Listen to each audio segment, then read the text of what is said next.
El passat dimarts, uns 1.400 xiquets i xiquetes de tots els centres educatius de Malgrat van participar en una jornada de neteja de la platja greument afectada pel passat temporal Glòria. Alumnes de 5è i 6è de primària, tots els de secundària i els de primer de batxillerat de l'Institut Ramon Turró i Darder van estar durant tot el matí fent feines de neteja en el tram que va des de les pistes d'atletisme fins a l'Avinguda dels Pins.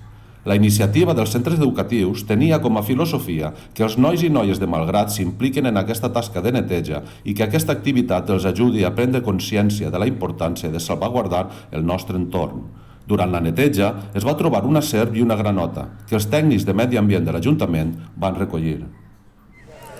Bon dia, avui és una jornada de neteja de platges amb tots els escolars. Hi participen tots els centres educatius de Malgrat, amb alumnes des de 5è de primària fins a batxillerat.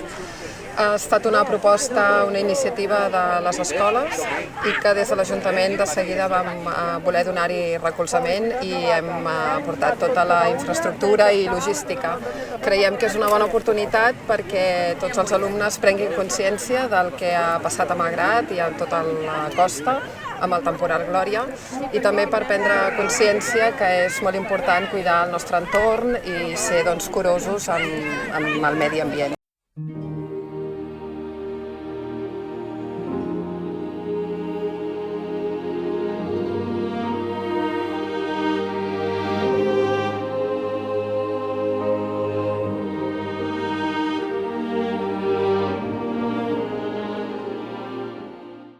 Hola, buenos días. Estamos aquí en el Instituto Ramón Turró y Darder.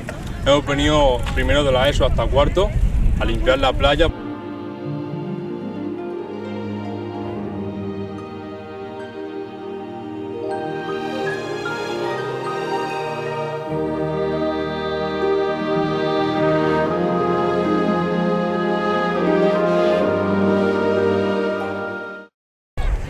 Hola, em dic Míriam Ayuso García, soc de la classe de Quarà i avui estem als del Centre IE Ramon Turró i Darder, a Malgrat de Mar, recollint les canyes que va deixar el temporal Glòria per aquí per Malgrat.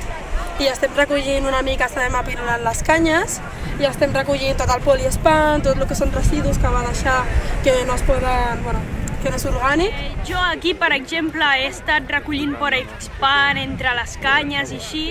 Bé, avui els de l'institut tenim una jornada una miqueta diferent amb la resta d'escoles de Malgrat de Mar perquè després de l'afectació a les platges del temporal Glòria doncs hem considerat tots, també a proposta de la regidoria, que seria bo fer una activitat solidària perquè els nostres alumnes entenguin que cal col·laborar en ocasions amb el municipi per solventar aquells problemes que pugui tenir.